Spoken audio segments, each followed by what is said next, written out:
സിനിമയൊക്കെ നമ്മൾ കാണാറുണ്ടല്ലോ. സിനിമ ഇഷ്ടപ്പെടാത്ത മലയാളി ഉണ്ടാവില്ല. അപ്പോൾ എല്ലാ മലയാളിക്കും സന്തോഷമുണ്ടാകുന്ന ഒരു വാർത്ത, മോഹൻലാലും ശോഭനയും മലയാളത്തിലെ ഏറ്റവും മികച്ച ഒരു താരജോഡികളാണ്. മണിച്ചിത്രത്താഴും തേന്മാവിൻ കൊമ്പത്തും ഒക്കെ മലയാളി ഒരിക്കലും മറക്കില്ല. ആ ജോഡി വീണ്ടും ഒന്നിക്കുന്നു. മോഹൻലാലിൻ്റെ 360ാമത്തെ ചിത്രം, ശോഭനയും മോഹൻലാലും ചേർന്നുള്ള 56ാമത്തെ സിനിമ.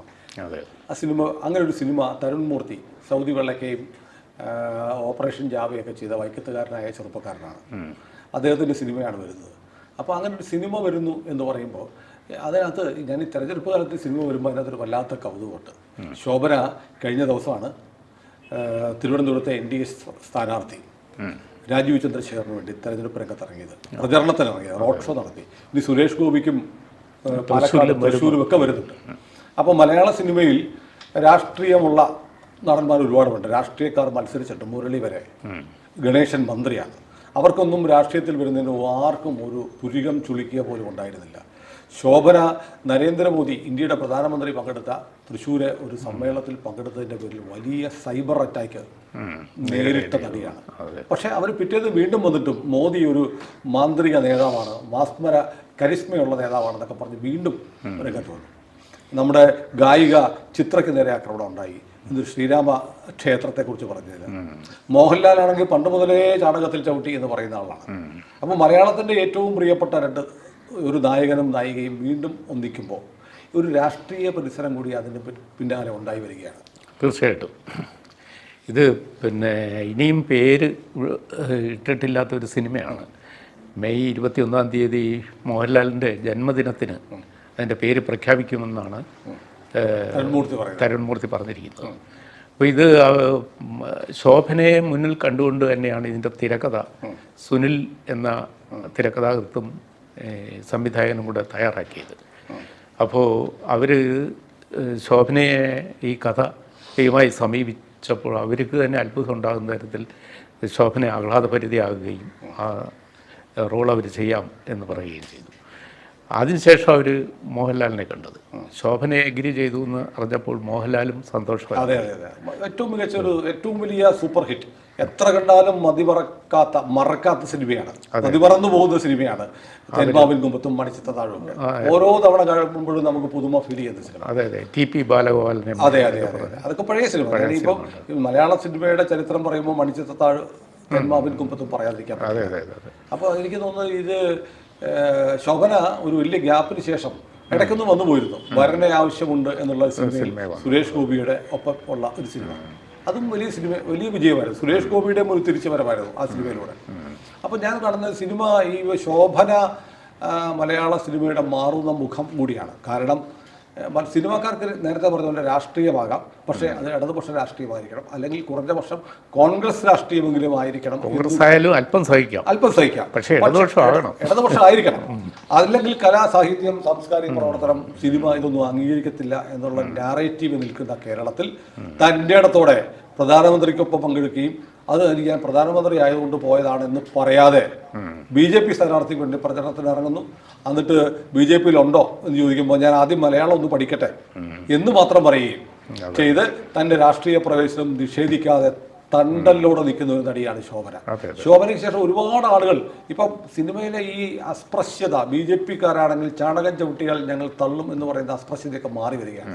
അപ്പോൾ മലയാള സിനിമയിലൊരു മാറ്റം, അല്ലെങ്കിൽ മലയാള സിനിമാ താരങ്ങളിൽ ദേശീയതയുടെ ഒപ്പം നിൽക്കുന്ന ആളുകൾക്ക് ഒരു വല്ലാത്ത തൻ്റെ ഇടം വരുന്ന കാലത്ത് ശോഭന വീണ്ടും മോഹൻലാലിൻ്റെ ഒപ്പം വരുമ്പോൾ ആ സിനിമയെ കേരളത്തിലെ ഈ സ്യൂഡോ സെക്കുലർ മനസ്സ് എങ്ങനെയായിരിക്കും സ്വീകരിക്കുക?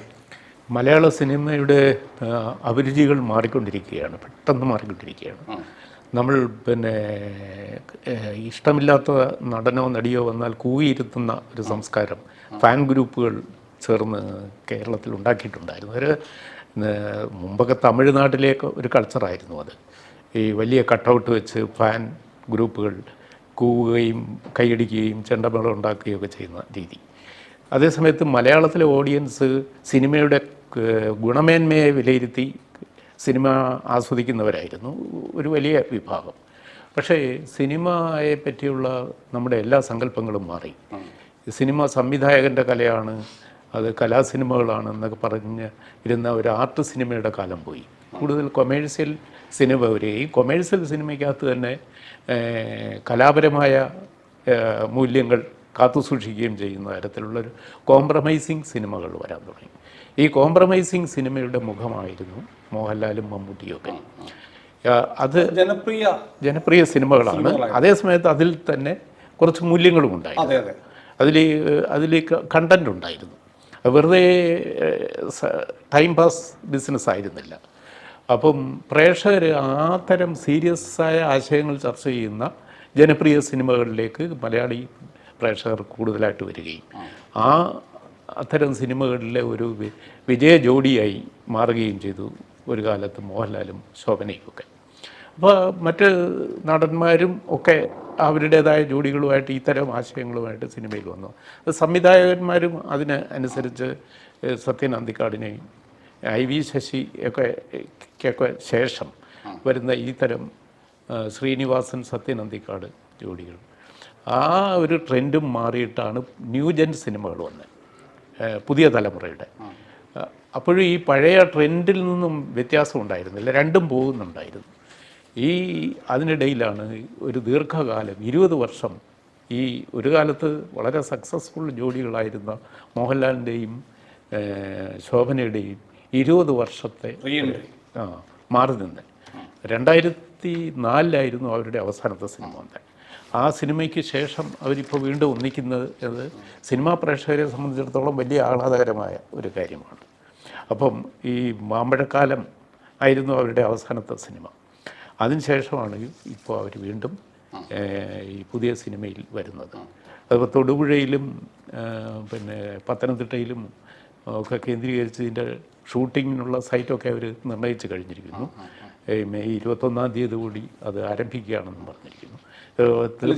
ഞാൻ ഇടയ്ക്ക് ചോദിച്ച ഒരു ചോദ്യം സാറ് വിട്ടുപോയി. അതായത് ഈ സിനിമാ താരങ്ങളുടെ രാഷ്ട്രീയം നോക്കി, നിലപാടുകൾ നോക്കി അവരെ വിലയിരുത്തുകയും ആ സിനിമകൾ വിജയിപ്പിക്കണം അല്ലെങ്കിൽ പരാജയപ്പെടുത്തണം എന്ന് പറയുന്ന ഒരു ട്രെൻഡ് മലയാളത്തിൽ മുമ്പുണ്ടായിരുന്നില്ല. അതിപ്പോൾ തികച്ചും ജാതീയമാണ്, കമ്മ്യൂണലാണ്. കമ്മ്യൂണൽ സിനിമ, കമ്മ്യൂണൽ വ്യൂവേഴ്സ്, കാഴ്ചക്കാരുള്ള ഒരു കാലത്ത് കാർത്തുമ്പിയാകാനും വേണ്ടി വന്നാൽ നാഗവല്ലിയാകാനും അനായാസം കഴിയുന്ന നടിയാണ് ശോഭന. അങ്ങനെയുള്ള ശോഭന ഈ പറയുന്ന ഒരു സ്നേഹസമ്പന്നയായി നിൽക്കുന്ന ഒരു ശോഭനയെ പ്രകോപിപ്പിച്ച് BJP-കാരി ആക്കുകയാണോ നമ്മുടെ പ്രേക്ഷകരിലെ ഒരു വിഭാഗം? അല്ല, BJP-കാരി ആയാൽ എന്താണ് കുഴപ്പമെന്ന് അവർ തിരിച്ച് ചോദിക്കട്ടെ. പരോക്ഷമായി ചോദിച്ചു. അതിരിക്കട്ടെ, നമ്മുടെ നാട്ടിൽ ഈ കലയും സാഹിത്യവും എല്ലാം ഏതെങ്കിലും ഒരു രാഷ്ട്രീയ പ്രസ്ഥാനത്തിൻ്റെ കുത്തകയാണോ? അങ്ങനെ അല്ലാത്തവന് ഇതൊന്നും ഇല്ല. എഴുത്തുകാരനാണെങ്കിൽ അവൻ ഇടതുപക്ഷമാണ് മനസ്സായിരിക്കണം. ഇടതുപക്ഷ മനസ്സെന്നൊരു പ്രയോഗം തന്നെ ഒരു പ്രചാരത്തിലാക്കിയിട്ടുണ്ട്. ഇടതുപക്ഷ മനസ്സിൻ്റെ അപ്പുറത്തുള്ളത് വലതുപക്ഷ മനസ്സാണ്. അത് വലതുപക്ഷ മനസ്സ് എപ്പോഴും വെറുക്കപ്പെടേണ്ടതാണ്. അപ്പോൾ കുറിയണിഞ്ഞാൽ കുഴപ്പം, പ്രാർത്ഥിച്ചാൽ കുഴപ്പം, അമ്പലത്തിൽ പോയാൽ കുഴപ്പം, മുമ്പ് വിശ്വാസം തന്നെ തകരാറായിരുന്നു. ഇപ്പോൾ ഏതെങ്കിലും ഒരു വിശ്വാസം, ഇപ്പോൾ എല്ലാ വിശ്വാസത്തെ അവർ സഹായിക്കുന്നുണ്ട്. അപ്പോൾ ഇത് എത്ര കാലം ഇങ്ങനെ പോകും?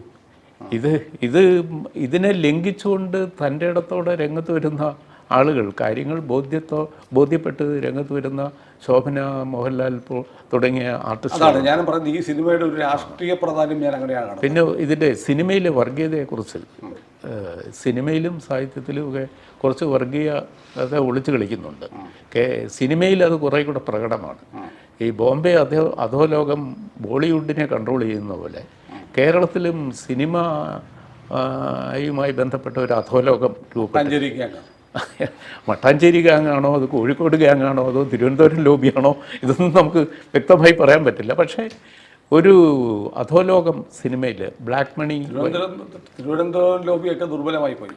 ബ്ലാക്ക് മണി ബിസിനസ്സുകാർ പെട്ടെന്ന് സിനിമ രംഗത്ത് വരികയും അവർ ചില സിനിമകൾ വിജയിപ്പിക്കുകയൊക്കെ ചെയ്തു, പോപ്പുലറാക്കി. അപ്പോൾ ഈ അവരുടെ കൺട്രോളിലായി. അപ്പോൾ അഭിനയിക്കേണ്ടത് ആര് എന്നും അവർ തീരുമാനിക്കും, താരജോഡികളെ അവർ തീരുമാനിക്കും, മറ്റ് സപ്പോർട്ടീവ് ആക്ടേഴ്സിനെയും അതിൻ്റെ സാങ്കേതിക പ്രവർത്തകരെയും ഒക്കെ അവർ തീരുമാനിക്കും. അങ്ങനെ വന്നപ്പോൾ നമ്മൾ ഒരു കാലഘട്ടത്തിൽ സിനിമ കാണുമ്പോഴെല്ലാം മൊണോട്ടോണസായി ആവർത്തിച്ചു വരുന്ന ചില പേരുകൾ, ചില ആളുകളെ ഒതുക്കി മാറ്റുന്ന ചില പ്രവണതകൾ, വലിയ ചില ആർട്ടിസ്റ്റുകളൊക്കെ പതിത്തം കൽപ്പിച്ച് മാറ്റി നിർത്തുന്നു.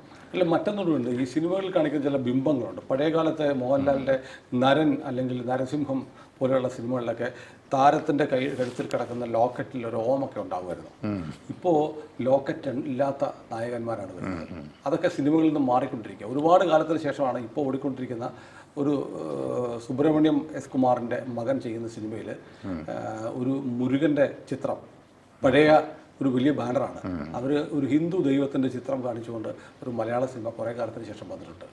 പണ്ടൊക്കെ അയ്യപ്പനെയും കാണിച്ചാണ് സിനിമ തുടങ്ങുന്നത്. അയ്യപ്പൻ്റെ കാര്യം പറയുമ്പോഴാണ് മാളികപ്പുറം സിനിമ ഇറങ്ങിയപ്പോൾ ഉണ്ണി മുകുന്ദൻ നേരിട്ടൊരു ആക്രമണമുണ്ട്. അയാളൊരു സിനിമയിൽ അഭിനയിച്ചു എന്നതുകൊണ്ടാണ് അയ്യപ്പൻ എന്നുള്ള കഥാപാത്രമായി സങ്കല്പിക്കാവുന്ന തരത്തിലൊരു സിനിമയിൽ അഭിനയിച്ചതിൻ്റെ പേരിൽ വലിയ സൈബർ അറ്റാക്ക് നേരിട്ടു.